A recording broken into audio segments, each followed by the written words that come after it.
1950s in the American automotive industry were known for imaginative car designs, with many vehicles featuring bold styling, chrome accents, and powerful engines. However, not all cars from this period were hits.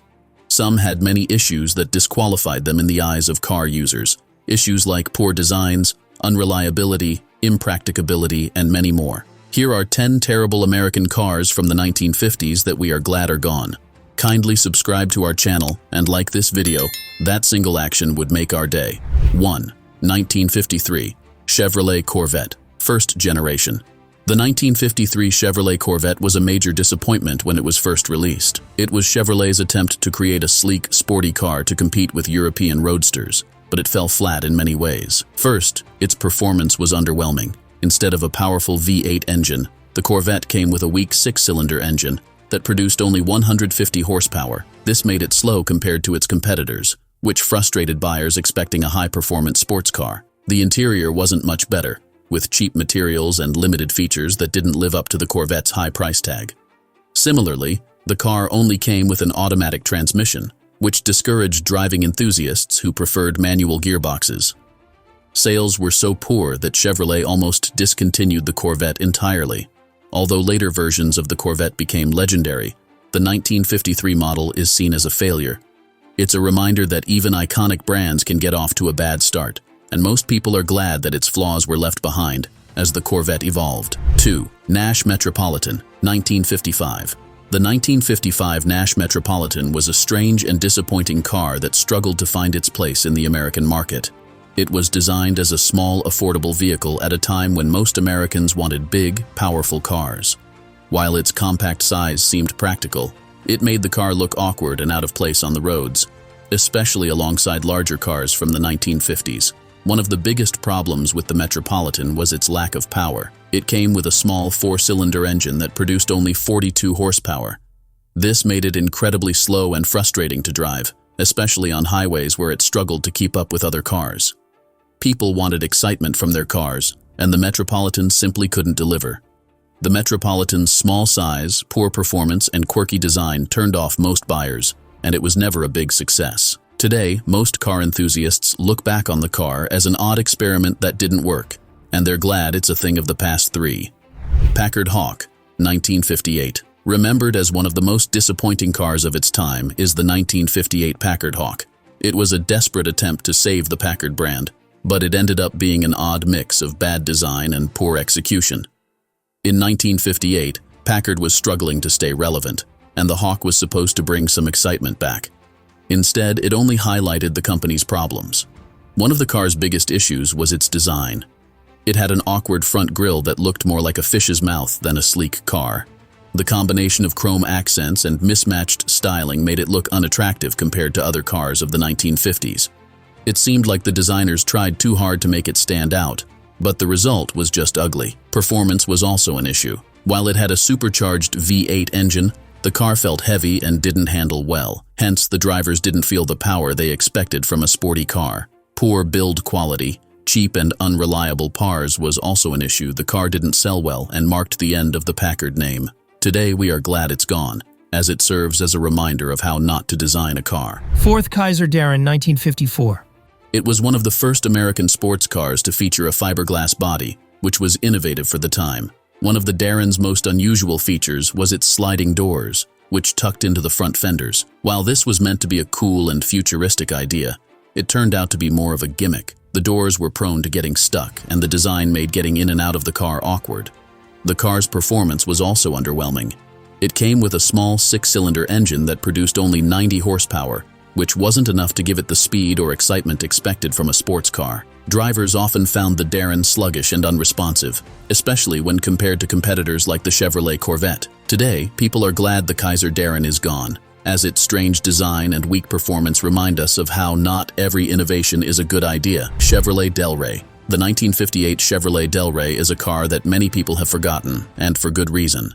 It was meant to be the affordable option in the Chevrolet's lineup, but it came with so many flaws that it ended up being one of the least desirable cars of its time. One of the biggest problems with the Del Rey was its cheap design. Chevrolet cut corners to make the car affordable, which led to poor build quality. The materials used in the interior felt cheap and uncomfortable, and the car lacked the features that buyers wanted, even for a budget model. The Del Rey also had performance issues. While it offered a range of engines, the base models were underpowered and slow. Handling was another problem, as the car felt heavy and unresponsive on the road. Sales of the Del Rey were weak, and Chevrolet quickly discontinued it after 1958. Today, people are glad it's gone because it represented the bare minimum in design and quality. The Del Rey stands as a reminder that cheap doesn't always mean good value. 6. Hudson Jet, 1953. The 1953 Hudson Jet was a car that failed to impress both critics and buyers. Hudson introduced the Jet to compete in the growing compact car market, but it was seen as a poorly designed and overpriced vehicle that turned people away. One of the Jet's biggest problems was its styling. It had a boxy, awkward design that looked outdated even when it was new. The car was supposed to be smaller and more practical, but its proportions made it look clunky and unappealing. Performance wasn't much better. It came with a 6-cylinder engine. It didn't deliver the power or smoothness people expected. The car felt slow and unrefined, which made it less enjoyable to drive. On top of that, the Jet was more expensive than many of its competitors. The Hudson Jet sold poorly and hurt the company's reputation, contributing to Hudson's eventual merger with Nash to form American Motors Corporation, AMC. Today, people are glad the Jet is gone because it was a failed attempt to create an economical car. 7. Plymouth Plaza, 1957. Poor design and lack of quality was the bane of 1957 Plymouth Plaza. Plymouth cut corners to keep the price low, which led to a car that felt cheap in every way. The materials used for the interior were flimsy, and the seats were uncomfortable. The car also lacked many basic features, making it feel bare bones compared to other models. Another major issue was its reliability. The Plaza was known for mechanical problems, including engine issues and frequent breakdowns. Buyers who thought they were saving money often found themselves spending more on repairs. Today, the Plymouth Plaza is remembered as an example of what happens when cost-cutting goes too far. People are glad it's gone because it didn't deliver on quality or value. 8. Studebaker President Speedster, 1955. The 1955 Studebaker President Speedster was a car that looked good on paper but didn't live up to expectations. While it had a sleek, stylish design, it was a poor performer and a letdown for many buyers. A big issue was the car's lack of power. Despite its sporty looks, it was equipped with a V8 engine that struggled to deliver the performance you would expect from a luxury car. The handling was also a major problem. The President Speedster was heavy and not very responsive, which made it hard to maneuver. It didn't offer the smooth, controlled driving experience that many people wanted from a high-end car. Inside, the car didn't impress either. The interior was basic and didn't offer the luxury features that other cars in its price range had.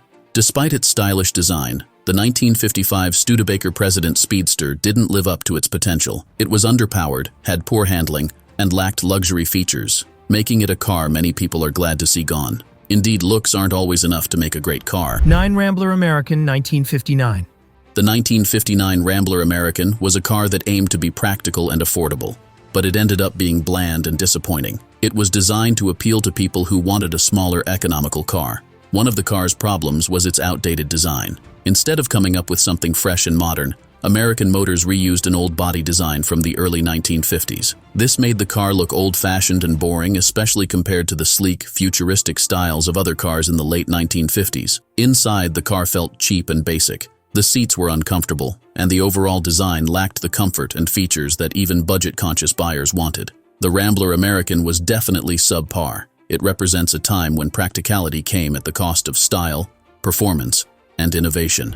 10. Lincoln Premier, 1956. The 1956 Lincoln Premier was a luxury car that didn't live up to its reputation. While Lincoln aimed to create a smooth and stylish vehicle, the Premier fell short in many ways, making it a car that many people are glad to see gone. One major problem with this car was its poor handling. Despite being a luxury car, it was bulky and heavy, which made it difficult to maneuver. The car didn't feel agile or responsive on the road, and drivers often found it hard to control, especially in tight spaces or at higher speeds. Additionally, the car was plagued with reliability issues. Frequent mechanical problems and high repair costs turned many buyers away. Despite its high price tag, the Lincoln Premier didn't deliver the luxury, comfort, or performance that people were expecting. Seen and remembered as an overhyped and underperforming car, we are glad it's gone, because it failed to meet the standards of a true luxury vehicle. Conclusion: cars are made to be reliable, practical, and aesthetically pleasing. Even in the 50s, these standards were still important, and deviations from these core values were met with unresponsiveness from car buyers. Enjoyed this deep dive into antique cars? Don't forget to like, subscribe, and hit the bell icon for more exciting videos. Thanks for watching.